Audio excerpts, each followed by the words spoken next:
பிராவியானவரே மக்கு ஸ்தோத்திரம். கர்த்தாவே அப்பா உம்மை நன்றியோடு துதிக்கிறோம்.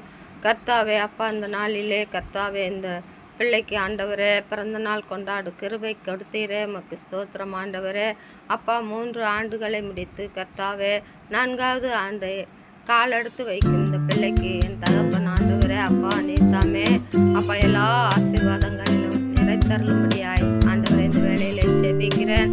ஆவியானவரே கடந்த 3 வருடங்களும் கண்மணி போல காத்த தேவன் அப்பா இந்த புதிய வருடத்திலும் ஆண்டவரே தொடக்கம் முதல் முடி மற்றும் உம்முடைய ஆசீர்வாதத்தை இந்த பிள்ளை காண சுகம் பலன் ஆரோக்கியத்தை தந்து ஜீவ நாட்களை கூட்டி தந்து ஆசீர்வதிக்கும்படியாக ஜெபிக்கிறேன். இந்த பிள்ளையை பெற்றோர்களை கர்த்தர் ஆசீர்வதியும், இந்த பிள்ளையின் சுற்றத்தாரை கர்த்தர் ஆசீர்வதியும்.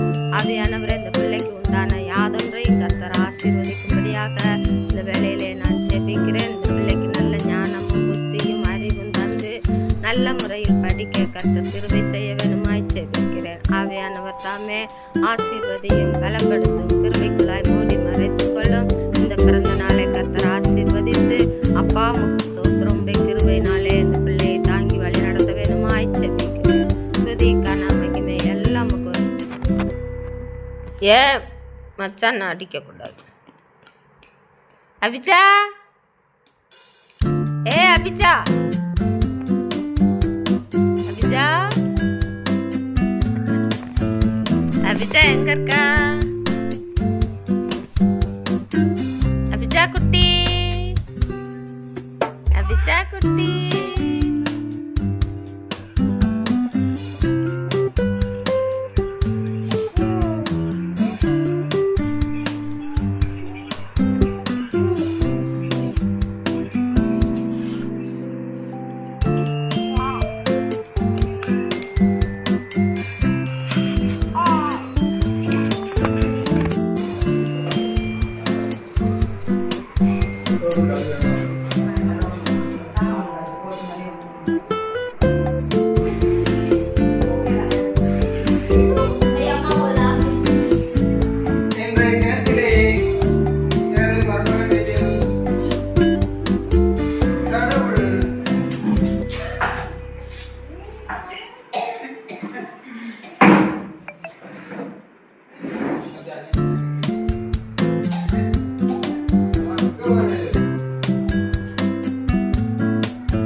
கொடுவா பார்த்தா